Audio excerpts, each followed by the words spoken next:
If we take a deeper look into the knowledge systems that we have in the forms of Vedas, Puranas, Upanishads, Agama Shastras or Siddhanta, so on and so forth, there are three very important standards that are incorporated in structuration, articulation and propagation of these knowledge systems. The first one is factoring in a rhythm into the linguistics, that is through Chanda Shastram, to make it easily memorizable. I spoke at length about this topic in many of my previous documentaries. Moving to the second one, being aphoristic in nature. That is by leveraging a very unique property of Sanskritam that allows you to encode complex meanings into the shortest form of the sentences in Sanskrit. And coming to the third one, being dialectical. And this is the most beautiful of the all three, because 1 and 2 need a bit of scholarship into Sanskritam, but the third one is being dialectical in a simple storytelling format where characters exchange the ideas or indulge in a conversation, discourse. It's all about storytelling. So stories are a very powerful means of communication in the history of mankind, and that exactly is what is incorporated as the third standard in the Bharatiya knowledge systems. And just to be clear, these are not written somewhere, these are my observations throughout my research. So in this video, we're going to delve deep into the dialectical aspect of it. And nothing comes above Puranas when it comes to being dialectical in any of the knowledge systems. Because Puranas is all about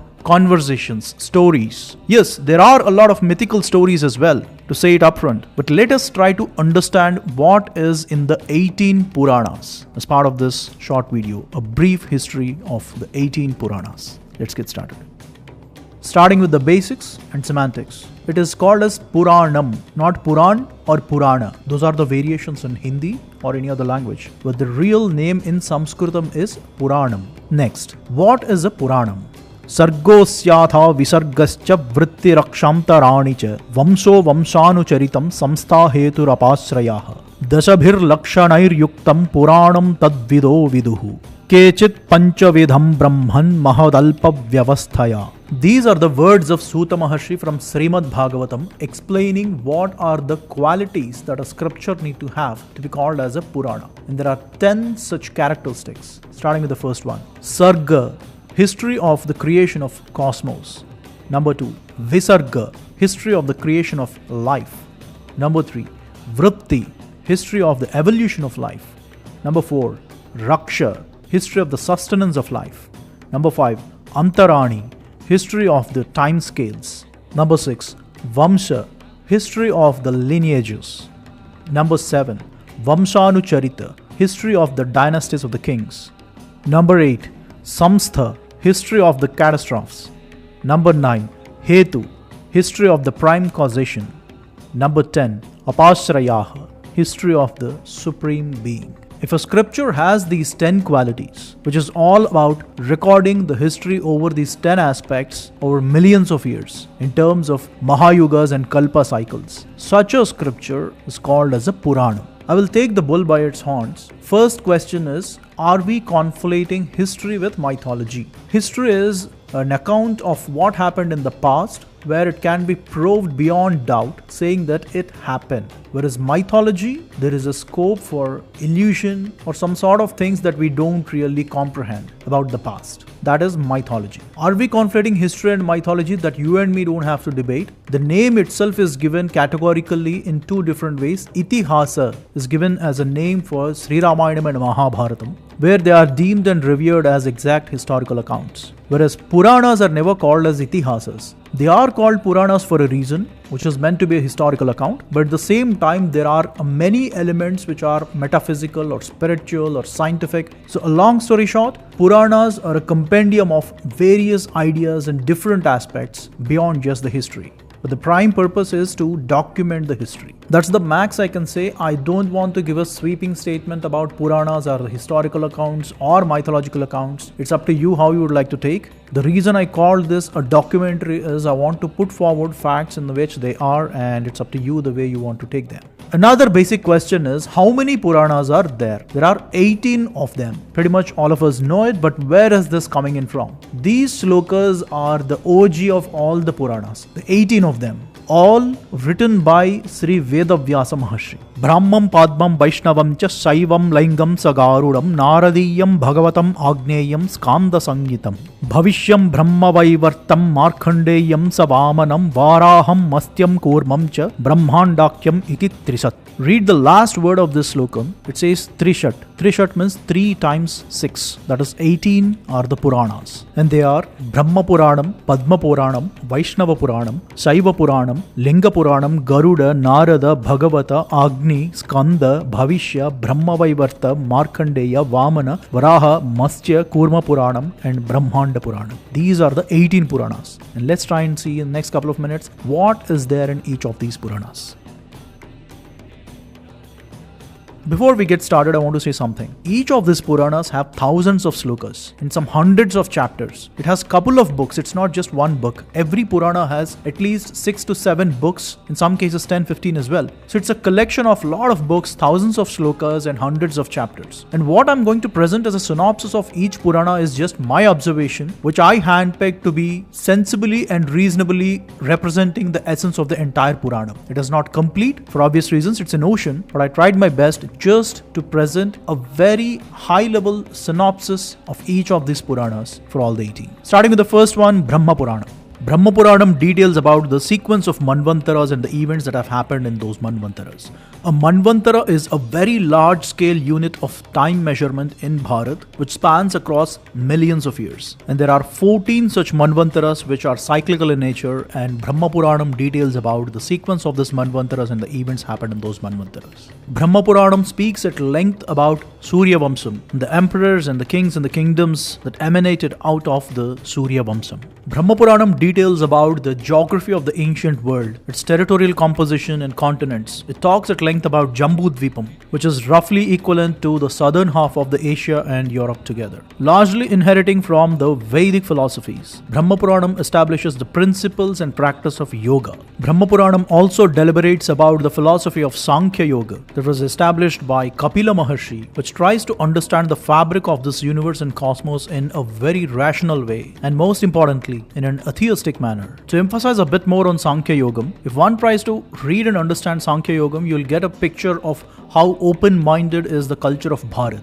Brahma Puranam also gives the account of Shiva Parvati Kalyanam, the destruction of Daksha Yajnam, Sri Krishna's life history. Brahma Puranam also details at extensive length about the Shraddha Karma and other sacred rites to the Pitru Devas or the departed ancestors. And finally, Brahma Puranam also gives a lot of prophecies and predictions about how Kali Yugam would unfold. This, in short, is all about Brahma Puranam, the first of all the 18.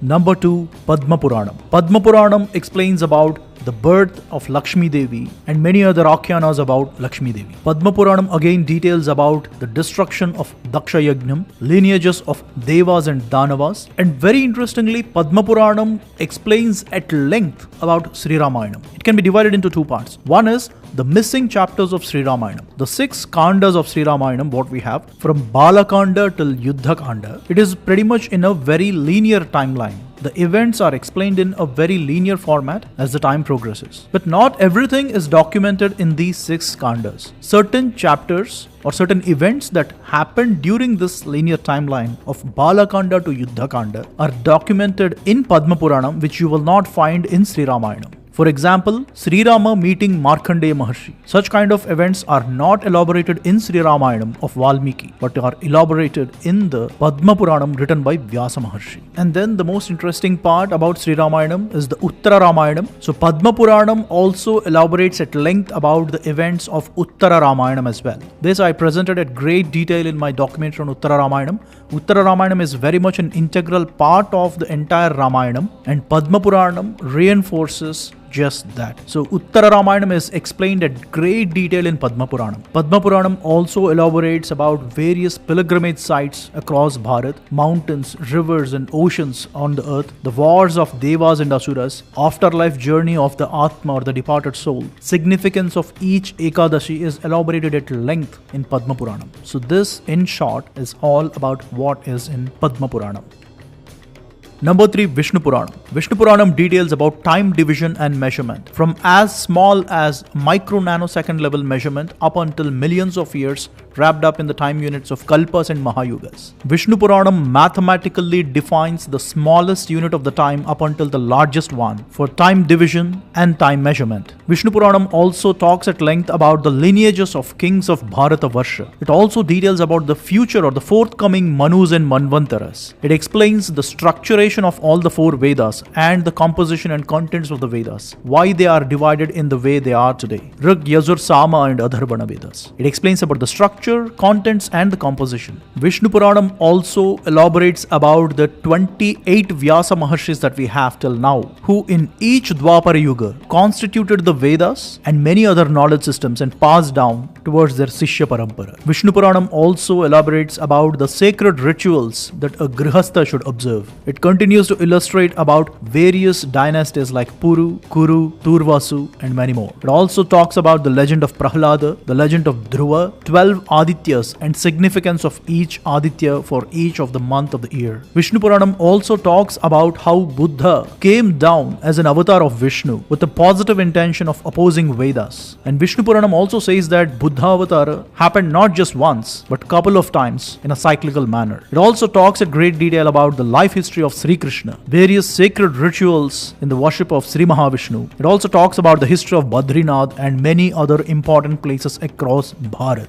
That in short is all about Vishnu Puranam. Before I move on, let me touch on a very important subject, Sri Mahavishnu coming down in the avatar of Buddha to oppose Vedas. In Vishnu Puranam, Buddha is not portrayed in any negative manner. He is very much revered, respected and portrayed as an avatar of Sri Mahavishnu, which came down with a positive intention and a very good purpose to oppose Vedas in a certain context. We'll not get into that space, but what I want to tell you is, if opposition of Vedas is deemed as a negative aspect, then naturally anyone who opposes Vedas will also be seen in a negative light. But that is not the case here. Sri Mahavishnu, who came down in the avatar of Buddha to oppose Vedas, is revered and respected. How do you reconcile these two? For that, one has to do a deep reading into the scriptures, and maybe if time permits, I will try to do a bit more detailed documentary on Buddha alone. But the point what I'm trying to say is, don't fall into the trap of these religious and political jokers who say that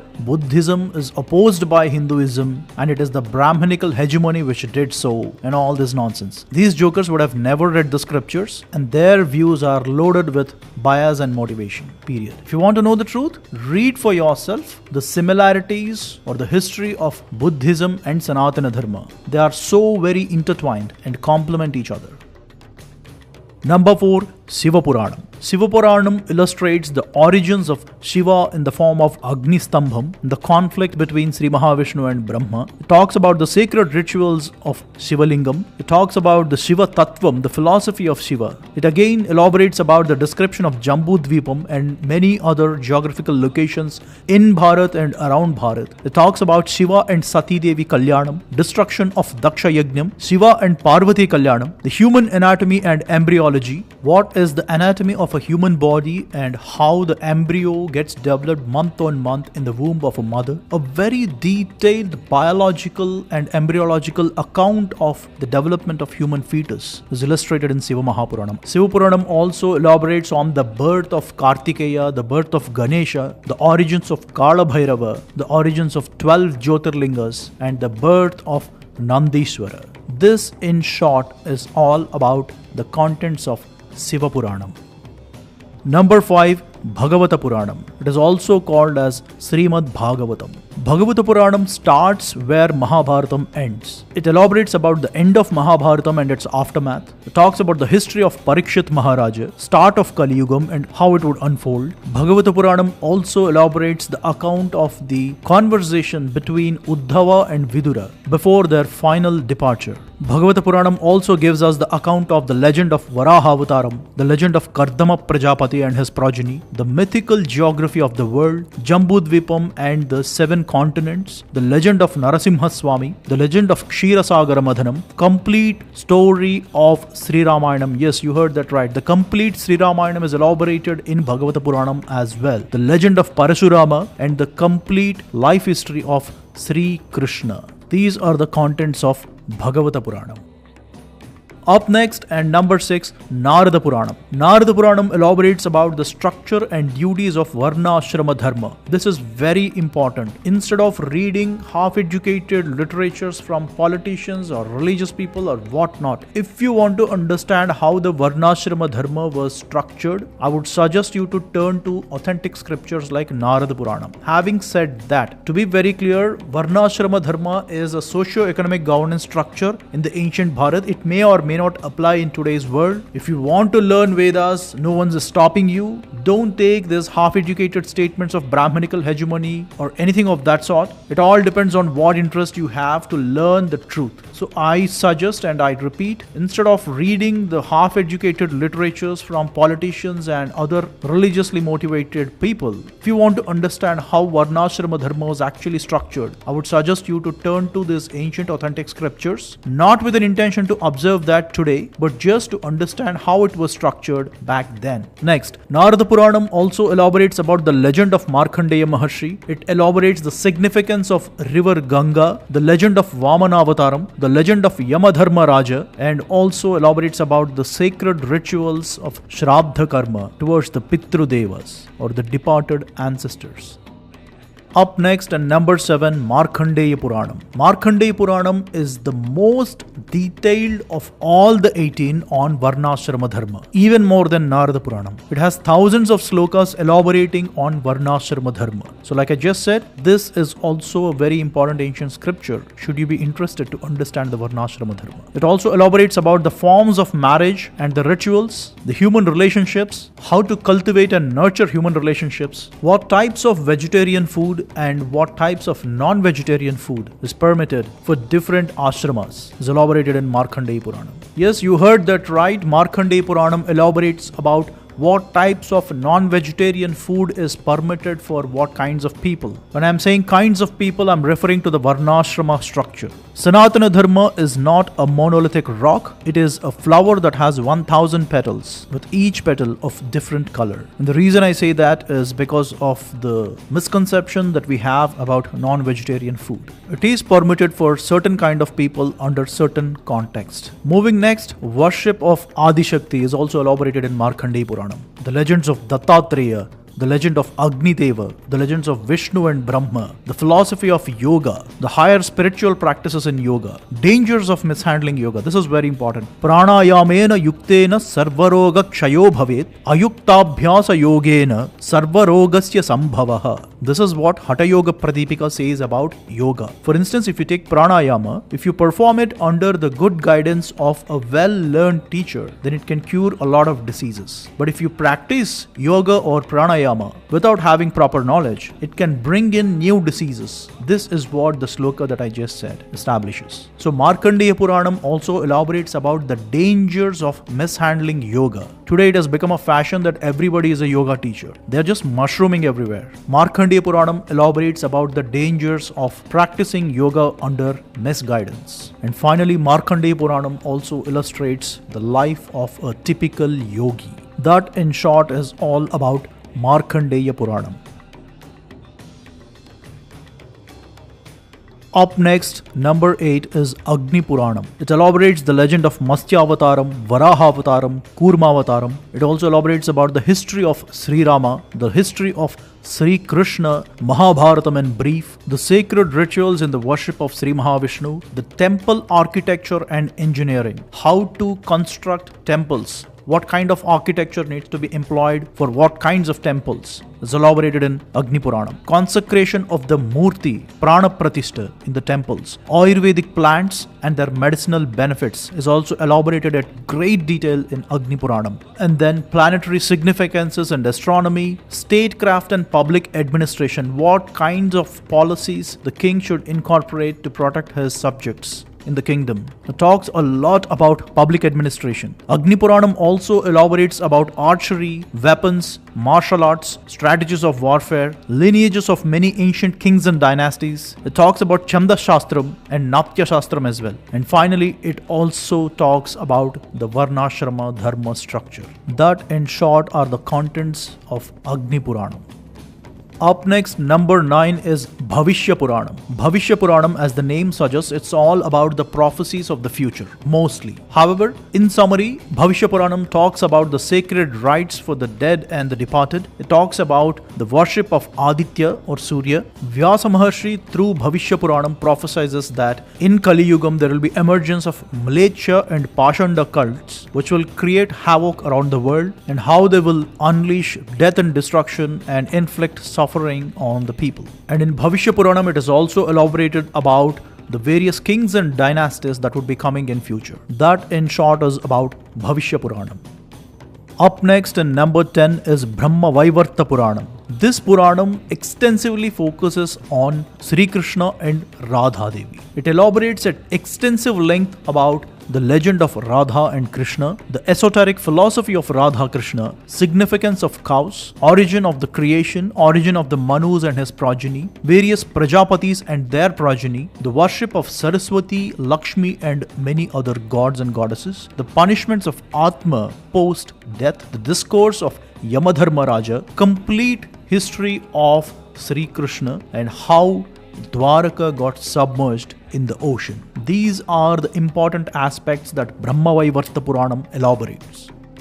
Up next, number 11 is Linga Puranam. Linga Puranam elaborates about the genesis of creation, the esoteric philosophies of Shiva. This is very important. The entire Shiva Tattvam is very much condensed and concentrated in Linga Puranam, the esoteric philosophies of Shiva. The origins of Aghora, the origins and philosophy of Aghora is detailed in Linga Puranam. Then comes the origins of Nandi, geography of the ancient world, geography of Bharat and geography of Jambudvipam, the 8 forms of Shiva, the science of music. This is very important. The science of music, the reason I use the word sciences, in Linga Puranam, it is explained at great detail as to how each musical note is positioned the way it is. What sort of experience each frequency and each note will invoke in a human when we listen to that specific note. It is mind-blowing the way it is articulated, and any one of you who has interest in music, I would really recommend go through Linga Puranam, this aspect where it elaborates the Sangeeta Shastram in a very scientific manner. And then Linga Puranam also elaborates about the sacred rituals and Dana Dharmas, the solar system and influence of sun on other planets, enumeration of various Shivalingas across Bharat. This in short is all about Linga Puranam. Up next, number 12 is Varaha Puranam. Varaha Puranam elaborates about the origins of Ashwini Devas, origins of Durga, origins of Dharma, geography of Jambudvipam again, and the origins of the mythical mountain of Meru, geography of Kraunchadvipam, geography of Shakadvipam and geography of Kushadvipam. The Krauncha, Shaka, Kushadvipas, these are the continents which roughly talk about America, Africa, parts of Europe and Asia as well. Before jumping to any conclusions or assuming anything wild, what I would suggest is we need to read the scriptures to understand what was the worldview of people back then. It may match to what it is today or may not, but the least that we should be doing is read it and then form an opinion. Varaha Puranam elaborates on the geographical composition of various continents. It calls them with different names, like I just said, Kraunchadvipam, Shakadvipam, Kushadvipam, so on and so forth. And we are living in Jambudvipam. That's where India is situated. Jambudvipam. Moving on. Varaha Puranam also elaborates about the legend of Matsyavataram. Varaha Puranam elaborates Agastya Gita. Just like how Bhagavad Gita is narrated by Sri Krishna, there is a compendium of life lessons elaborated by Agastya Maharshi and is called as Agastya Gita. And Agastya Gita is an integral part of Varaha Puranam. And then we have Rudra Gita as well, narrated by Lord Shiva. Rudra Gita is also a compendium of philosophies and life lessons given down by Lord Shiva and an integral part of Varaha Puranam. Varaha Puranam also gives enumeration of various Tirtha Kshetras or pilgrimage sites across Bharat, and it also details about various sacred rituals. And that in short is the synopsis of Varaha Puranam. Up next, number 13, Skanda Puranam. It is the largest of all the 18 Puranas, and I cannot emphasize enough the importance of Skanda Puranam. It is so huge so wide, so deep and so complex. It has thousands of chapters. It has more than 1 lakh shlokas. In terms of its volume, it is 4 times bigger than Sri Ramayana. What you are seeing here is not even 0.001% of Skanda Puranam. Nonetheless, I tried to articulate my best. So it talks about the history of Kedarnath, Tirupati, Puri, Ujjain, Badrinath, Ayodhya, Prabhasa Kshetra, Dwaraka, Varanasi, enumeration of various tirthas in Bharat, and the history of Arunachalam. You name it. Almost every sacred place in Bharat has a place in Skanda Puranam. Almost every festival that we celebrate has a reference from Skanda Puranam. It's huge. I rest my case. Let's move forward. Up next, number 14 is Vamana Puranam. It talks about the destruction of Daksha Yajnam. Let me take a quick sidestep. Daksha Yajnam is a very important event that led to emergence of the 18 Shakti Peethas, the shift of Agastya Maharshi to the south of Vindhyas, thus establishing the Tamil culture and language. So there are many important events tied up to Daksha Yajnam, and that is the reason it is elaborated so many times in so many Puranas. So let's move forward. So Vamana Puranam also talks about the geography of Jambudvipam, Bharatavarsham and a lot more. It talks about the legend of Naranarayana in Badrinath, the legend of Saraswati river, Shiva and Uma Kalyanam, birth of Kartikeya, the legend of Bali Chakravarti. For those of you who are from Kerala and you celebrate Onam, the foundational text is essentially Vamana Puranam that elaborates the legend of Bali Chakravarti. And also, as the name goes, it also explains about the legend of Vamana Avataram. That in short is all about Vamana Puranam. Up next, number 15 is Garuda Puranam. Now, before I move any forward, I'm sure you would have watched the movie Onion, Raparichitudu or Aparichit, in which the movie is kind of centrally based on the theme of Garuda Puranam, talking about hell and punishments and whatnot. Just come out of that for a minute and let's try to understand what are the real contents of Garuda Puranam. Garuda Puranam elaborates about the legend of Hayagriva, an avatar of Vishnu, who's the bestower of all the great supreme knowledge. And then it elaborates at extensive detail. I think I have to repeat the word extensive detail at least 2 or 3 times. At that detail about formulating antidotes for different kinds of poisons. My God, you will just go mad if you start reading Garuda Puranam. The amount of shlokas that are dedicated to deal with different kinds of poisons and how you formulate antidotes for each and every kind of poison is just mind-blowing. It talks at extensive length about different kinds of poisons and how to formulate antidotes for different kinds of poisons. That's what Garuda Puranam talks about. It explains the philosophy of Vastu, it explains the architecture and engineering of temples, and then it also deals about gemology, that is how to test a gem for its purity. It could be diamond, emerald, sapphire, ruby, whatever the precious stone is. For each and every precious stone, how should you perform the purity test to tell whether the gem is of good quality or not? All that is detailed in Garuda Purana. And then we have rituals for atonement or prayaschitta for different kinds of sins is elaborated in Garuda Puranam, and then sacred rituals of Adishakti, Shiva, Vishnu, diagnosis of different kinds of ailments, Ayurvedic practices and formulation of medicines for different kinds of diseases. The philosophy and practice of yoga is also elaborated in Garuda Puranam. And then comes the topic that we all are familiar about, Garuda Puranam. There is a section in this scripture called as Preta Khandam, in which the punishments that the Atma will be receiving in the hell based on his or her karma of the past life. And it elaborates different kinds of punishments for different kinds of sins that one's soul or Atma has to undergo in the hell. That is just one part of Garuda Purana. It also elaborates about the complete story of Sri Ramayanam and the complete story of Mahabharatam as well. So that in short is all about Garuda Puranam. There are a lot of conceptions about Garuda Puranam that it should not be read by everybody or it should not be read under normal circumstances, so on and so forth. I don't have any scholarly authority to comment on that, but one thing I can say for sure is during the COVID, when Bharat has been distributing the vaccines under the Vaccine Maitri program, every COVID vaccination box had the Sanskritam lines printed on it. It calls Sarve Sam Tuniramaya. That means may we all live a healthy life together. And those words, Sarve Santuniramaya, is picked up from Garuda Puranam. It is meant for everybody. That's just a positive note I want to share about Garuda Puranam with all of you. Up next, number 16, Kurma Puranam. Kurma Puranam elaborates Ishvara Gita. Again, a compendium of philosophies and life lessons given by Mahadev. And Ishvara Gita is a part of Kurma Puranam. And Kurma Puranam also elaborates on digression of time, the time division and computation. It talks about the legend of Varahavataram, Parvati Sahasranamam, the legends of Shiva Ganas, the conversation between Krishna and Shiva, the legend of various Shivalingas across Bharat, the geography and astronomy, details of all the events across different Manvantaras, the legend of 28 Vyasa Maharshis. Again, in this Puranam, the 28 Vyasa Maharshis are quoted and explained for their works. And then the legend of Namdishwara. This, in short, is all about the contents of Kurma Puranam.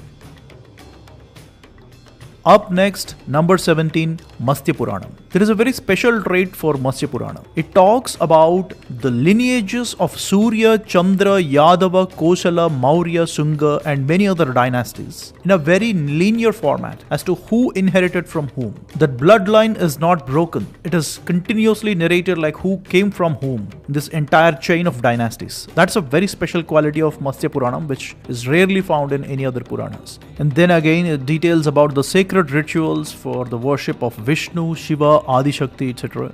It talks about statecraft, polity and public administration, how should a king treat his subjects, so on and so forth. It talks about the architecture and engineering behind the temples and forts and other public living spaces. It talks about the geography of ancient world. And finally, the last one, the 18th Puranam, Brahmanda Puranam. It talks about different kalpas, manvantaras and other time divisions. It talks about the genesis of creation, geography of the world and Bharat, the legends of the Saptarishis, the 7 celestial sages, and the legends of each of the Saptarishis. And then Brahmanda Puranam also enumerates all the Punya Tirthas or the pilgrimage sites across Bharat, and then sacred rituals to the Pitrudevas, the legend of Parashurama, the legend of Manu and his progeny, the legend of river Ganga, the legends of various Prajapatis and their progeny. And again, just like Linga Puranam, Brahmanda Puranam also gives the scientific elucidation of Sangeetam, how the pitch and frequency of each musical note will create a specific emotional impact, is elaborated in great detail in Brahmanda Purana. And then comes the explanation about the dynasty of Ikshvaku, the dynasty of Vrishni, and then the last, but the one which has highest spiritual significance, Lalita Sahasranamam, is an integral part of Brahmanda Purana. Sri Vedavyasa Maharshi encoded 1000 names of Adi Shakti in the form of Lalita Sahasranamam and made it an integral part of Brahmanda Purana. That is a very quick and synoptical view about the 18 Puranas authored by Sri Vedavyasa Maharshi. It will take a lifetime for one to really read through these 18 huge, great, grand scriptures that are compendiums of various aspects of science, philosophy, art, music, and whatnot. I just want to share one of my experiences with you, which is very important. Let me just do that. Couple of months ago, I did a documentary on this channel called as The Human Anatomy as Given in Shiva Puranam. I was really baffled when I came across Shiva Puranam for the first time on this subject. Month by month, how a human embryo or the fetus gets developed in the womb of a mother is elaborated in Shiva Puranam at great detail, which exactly concurs with the modern day understanding of how the development of fetus happens in a mother's womb. It's exactly the same, almost. I did a word by word, slokam by slokam translation in the documentary. If you're interested, go and check. Else, I just want to keep the message short here. What is the genesis of human life in the mother's womb is elaborated in Shiva Purana. It talks about the umbilical cord, it talks about the embryonic skin, it talks about the placenta, it also talks about how many bones and muscles the fetus would develop over month on month in the mother's womb. All this is an integral part of Shiva Puranam, written by Vedavyasa Maharshi. The foundations of the modern day understanding about how the fetus gets developed in the mother's womb over a period of time goes back into history at max at around 1500s. That's when Leonardo da Vinci started drawing the human anatomy, how it would look like. And over last 600 years or so, we got evolved to the state where we are. But the oldest known manuscript, I repeat the word, the oldest known manuscript of the Shiva Puranam itself dates more than 1,000 years. And Shiva Puranam is many thousands of years old, which elucidates the development of human fetus. I was really baffled when I studied this for the first time. Starting from the mala, which is like the human excretion, it goes up the levels of from Malamutra to Nadi Vyavastha to the flows of Prana and Rasa, Sharira Dhatus, Garbhadharana, Garbha Parivruddhi, Garbhastha Narakam, and finally Shiva Jnanam. So it is a totally an intertwined concept of biology and philosophy, both in the line of Shiva Jnanam. That's what is Shiva Puranam saying about the human aspect as well as the philosophical aspect or the spiritual aspect. And not just Shiva Puranam, there is also another Upanishad, part of Atharvana Vedam, called as Garbha Upanishad. And this Upanishad also talks about the development of fetus month on month, and this was authored by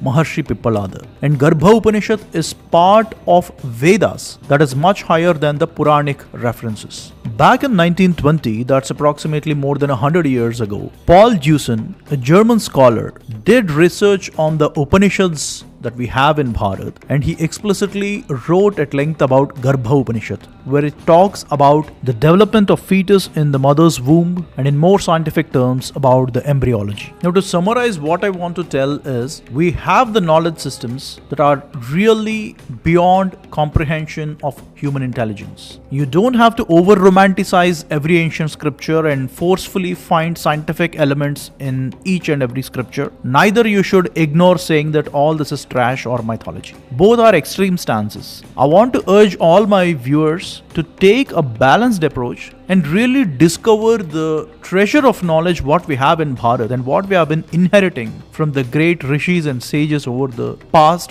hundreds of years, or rather thousands of years. So that's about the 18 Puranas in brief, about its content, structure, composition, and most importantly, the essence. I hope the younger generations of Bharat develop an unbiased worldview and an inquisitive learning approach towards the ancient knowledge systems of Bharat, which unequivocally establishes why Bharat has been called as a Veda Bhumi, the land of knowledge, and most importantly, how we put that knowledge for the betterment of humanity. That is what Puranas teach us. And as always, thanks for watching.